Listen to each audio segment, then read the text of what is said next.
Leningrad, 1989. Four young Soviet sailors stand at attention on the granite embankment of the Neva River. Before them, an elderly man, chest heavy with medals earned in blood, accepts their salute. This moment, captured in fading light, represents something far more profound than military protocol. It is a reckoning. A nation on the brink of collapse, finally turning to face the ghosts it had tried to forget. This is the story of how the Soviet Union lost and then desperately tried to recover the memory of its greatest sacrifice, and why, by 1989, it was already too late. To understand this photograph, we must first understand what these medals meant. Each one represents not just an act of valor, but survival against odds so terrible they defy comprehension. The Soviet Union paid for victory in the Second World War, what they called the Great Patriotic War, with the lives of 27 million people. To put that in perspective, if you held a moment of silence for each Soviet citizen who died in that war, you would be silent for 51 years. Entire villages ceased to exist. Families were erased from history. The city behind these sailors, Leningrad, lost 1/3 of its population during an 872-day siege that remains the longest and most destructive blockade of any city in modern history. By 1945, the Soviet Union had won, but the cost of that victory would haunt the nation for generations.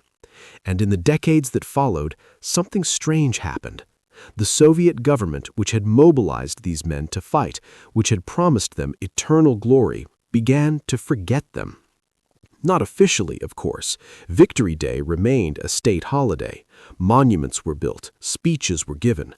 But the veterans themselves, the men who had stormed Berlin, who had held Stalingrad, who had survived the death camps and the killing fields, these men found themselves increasingly invisible in the society they had saved. The betrayal began almost immediately. In May 1945, as Soviet soldiers celebrated victory in the ruins of Berlin, Stalin was already planning his next purge. Veterans returning from the front had seen something dangerous, the outside world. They had liberated Eastern Europe. Some had even briefly glimpsed the West. They had seen how ordinary Germans lived before the war. These observations, innocent as they might seem, were politically toxic in Stalin's paranoid mind. The dictator feared that veterans, having tasted victory and witnessed life beyond Soviet borders, might question the system they had defended. So he gave them a choice that wasn't really a choice: stay silent or face the gulag. Thousands of Soviet POWs, men who had survived Nazi captivity, were arrested upon their return home. Their crime, having been captured in the first place, which Stalin viewed as treason. Among them were heroes of the Soviet Union, men whose names had appeared in Pravda during the war. Now those same names were being erased. Major Ivan Kozhedub, the highest-scoring Allied ace of World War II, with 64 confirmed kills, found himself under investigation. His crime? He had shot down 2 American aircraft in 1945 after they fired on him, a case of mistaken identity, but one that made Stalin suspicious of his loyalty. Marshal Georgy Zhukov, the man who had saved Moscow, crushed the Germans at Stalingrad, and captured Berlin, was demoted and sent to command a minor military district in Odessa. His crime? He was too popular, too respected, too dangerous. The message was clear: your sacrifice means nothing if you threaten the state. Stalin died in March 1953, and with him died some of the fear. His successor, Nikita Khrushchev, was himself a veteran of the war, a political commissar who had been present at Stalingrad. In 1956, he delivered his famous secret speech denouncing Stalin's cult of personality. The veterans hoped this meant their time had finally come, and for a brief moment it seemed it had. Victory Day, which had been a normal working day since 1948, was reinstated as a national holiday in 1965, 20 years after the war's end. The tomb of the unknown soldier was constructed in Moscow's Alexander Garden. Films about the war, realistic, brutal films, began to appear in Soviet cinemas. The Cranes Are Flying, released in 1957, showed the war not as glorious triumph, but as tragedy. Ballad of a Soldier in 1959 followed a young soldier trying to get home to his mother. These films won international awards and spoke to something real in the Soviet experience. Veterans organizations began to form. Men who had fought together found each other again, comparing memories, trying to piece together what had happened to their units, searching for missing comrades. But even this was controlled. The state would decide which memories were acceptable. The approved narrative was clear. The Soviet people, led by the Communist Party, had heroically defeated fascism. Individual experiences, especially ones that contradicted this narrative, were discouraged. Veterans who had been POWs were still treated with suspicion. Those who had fought in penal battalions, punishment units sent on suicide missions, were forgotten entirely. And the soldiers who had liberated Nazi death camps and witnessed the Holocaust found that their testimony was minimized. Stalin had suppressed information about the specific targeting of Jews, fearing it would create divisions among Soviet citizens. The memory of the war was being sanitized, turned into propaganda. The veterans could be honored, but only if they told the right story. Leonid Brezhnev, who succeeded Khrushchev in 1964, had his own complicated relationship with the war. He had been a political commissar on the Ukrainian and Moldavian fronts, and in the 1970s he would award himself more military medals than any actual combat veteran, including 4 Hero of the Soviet Union stars, the nation's highest honor. This was emblematic of what happened to war memory under Brezhnev. The Great Patriotic War became the founding myth of the Soviet state, the source of its legitimacy. Massive monuments were erected. The Motherland Calls statue in Volgograd, standing 279 feet tall, became the largest sculpture in the world. Victory Day parades in Moscow became elaborate displays of military power. But beneath this official glorification, the actual veterans were struggling. In the 1970s, a Soviet veteran received a pension of approximately 50 to 90 rubles per month, barely enough to survive. Many lived in communal apartments, sharing kitchens and bathrooms with multiple families. Veterans who had been severely wounded often lacked proper prosthetics or wheelchairs. Those suffering from what we now call PTSD had no access to mental health services. Psychological trauma was viewed as weakness, incompatible with the image of the heroic Soviet soldier. Some veterans turned to alcohol to cope with their memories. Others simply retreated into silence. The war had become a grand national narrative, but the men who had actually fought it were, paradoxically, marginalized. There were exceptions, of course. Decorated heroes of the Soviet Union, those with the Gold Star Medal, received better benefits. But even they faced bureaucratic obstacles and often found themselves used as props at state events, wheeled out for ceremonies and then forgotten again. By the 1980s, the generation of veterans was aging rapidly. Men who had been 18 in 1941 were now in their 60s. Time was running out to hear their stories, to honor them properly.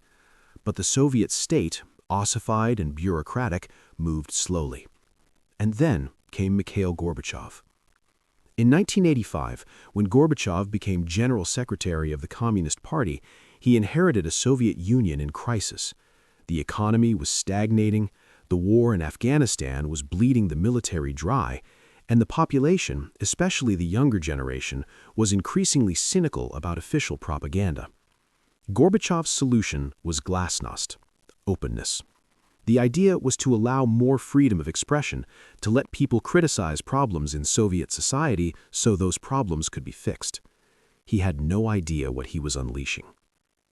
Veterans of the Great Patriotic War were among the first to seize this opening. For 40 decades, they had been told what their war meant, how they were supposed to remember it, which parts of their experience were acceptable to share. Now, finally, they could speak. and what they said shook the nation. They spoke about the catastrophic incompetence of Soviet leadership in the first months of the war, when Stalin had ignored warnings of the German invasion and the Red Army had lost millions in encirclements. They spoke about the blocking detachments, special units positioned behind Soviet lines with orders to shoot any soldier who retreated. They spoke about the penal battalions, where men were sent to clear minefields by walking across them. They spoke about the reality of combat, not glorious charges with red banners flying, but mud and blood and terror. They spoke about watching their friends die, about killing German soldiers who were barely older than children, about the moral compromises required to survive. And they spoke about what they found in Europe, about the death camps, about the mass graves, about the realization of what they had been fighting against. The Soviet public was stunned. This was not the war they had been taught about in school. This was not the sanitized version shown in films. This was raw, traumatic truth. In 1989, the 44th anniversary of Victory Day, something shifted. The government, recognizing that it was losing control of the narrative anyway, decided to fully embrace the veterans. Benefits were increased, medical care improved. Most importantly, the veterans were finally being listened to. That's the context for this photograph. By 1989, the Soviet Union was beginning to understand what it was about to lose. These veterans, these living connections to the nation's defining moment, were dying. Soon, there would be no one left who remembered.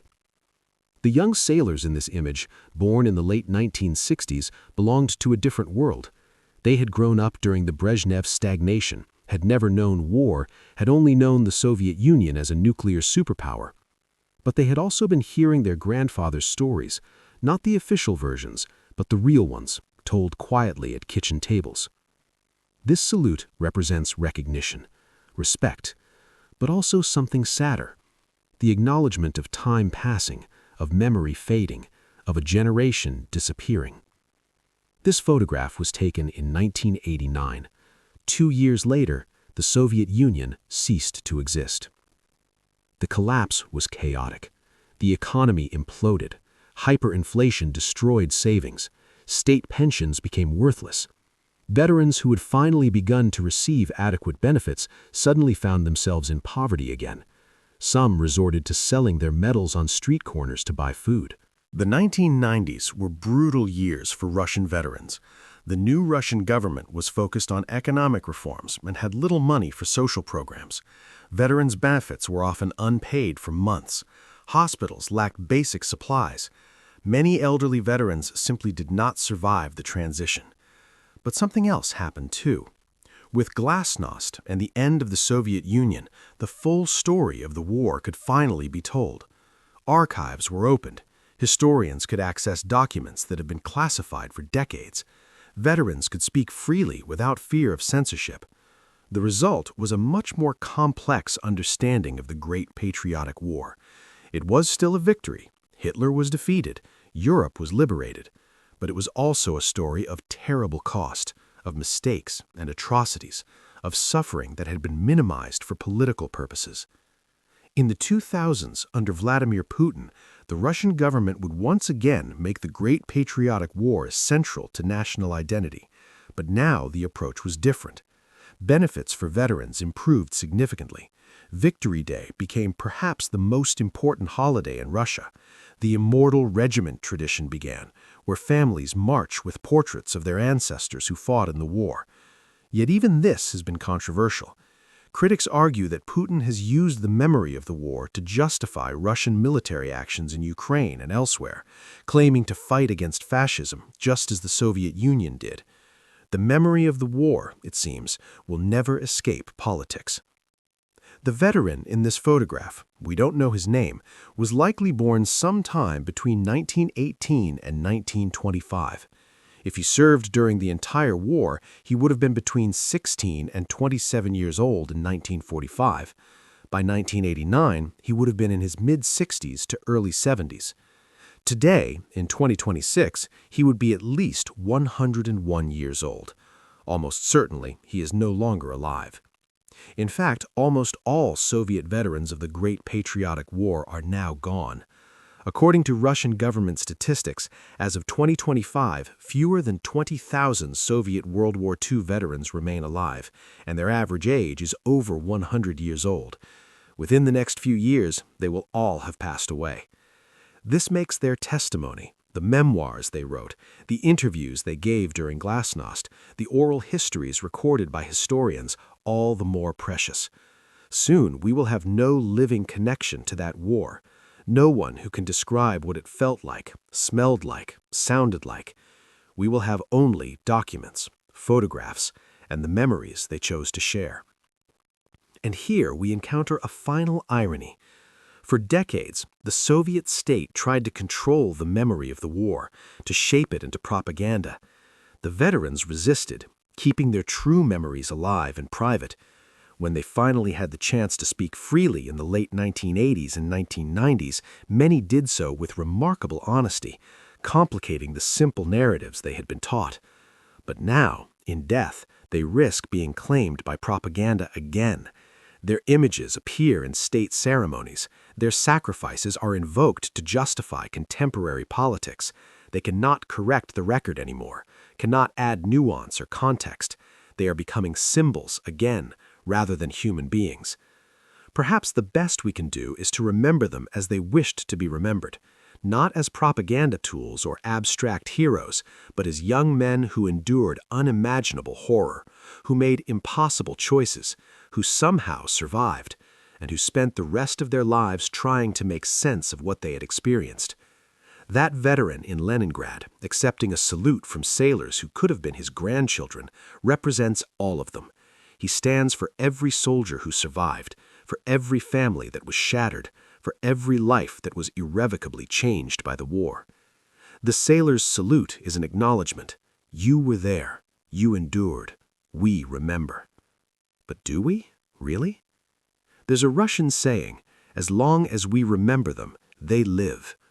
The Great Patriotic War shaped the Soviet Union and continues to shape Russia today. It's the foundational trauma of modern Russian identity, a source of pride, but also of unhealed wounds. The memory of that war influences everything from foreign policy to domestic politics, to how Russians understand themselves as a people. But memory is not static. It changes with each generation, shaped by new political needs and cultural contexts. The veterans knew this, which is why many of them spoke so urgently during glasnost. They understood that once they were gone, others would define what their war meant. This photograph, taken in Leningrad in 1989, captures a fleeting moment of recognition. 4 young men honoring one old man. A gesture of respect from one generation to another. In a few years, the country these sailors served would cease to exist. The city behind them would reclaim its original name, St. Petersburg, and the veteran they saluted would join the millions who had gone before him.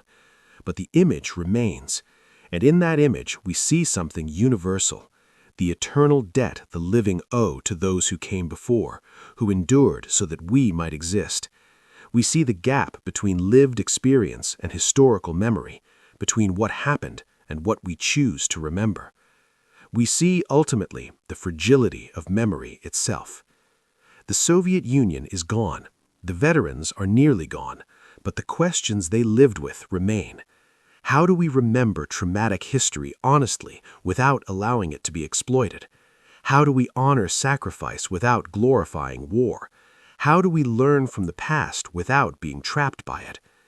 In the end, perhaps the best we can do to veterans like the man in this photograph is not monuments or medals, but this, to remember them as complex human beings, to listen to their stories without sanitizing them, and to reckon seriously with the lessons they tried to teach us. The sailors have long since finished their salute. They have moved on with their lives. The veteran is almost certainly passed away. The moment is gone, but the obligation remains, to remember, to learn, to ensure that the sacrifices of that generation were not in vain. As long as we remember them, they live. The question is, what will we choose to remember?